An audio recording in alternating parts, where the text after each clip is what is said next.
When you think of North Dakota, you probably think flat. And while that's true for many parts of the state, the southwestern corner of North Dakota, which contains its highest point, is actually pretty rugged.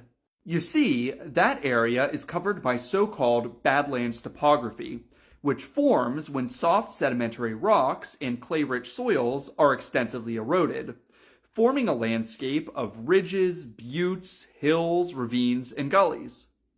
The most famous badlands in North Dakota are located in Theodore Roosevelt National Park, shown here, but the topography extends well beyond the park's boundaries and even contains the highest point in the state, White Butte.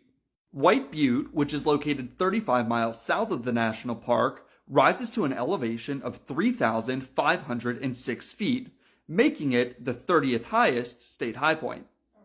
But while the elevation of White Butte doesn't stand out that much, its appearance certainly does.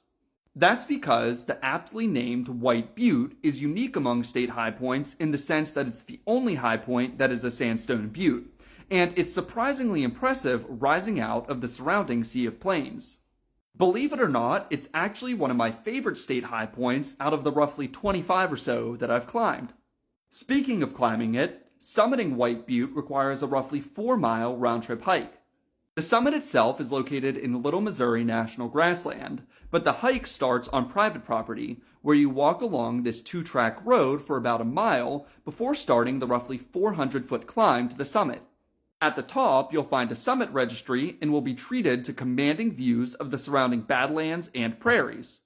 I highly recommend this hike if you're ever in the area. Would you climb White Butte? Let me know in the comments and be sure to follow for more geography and high point content.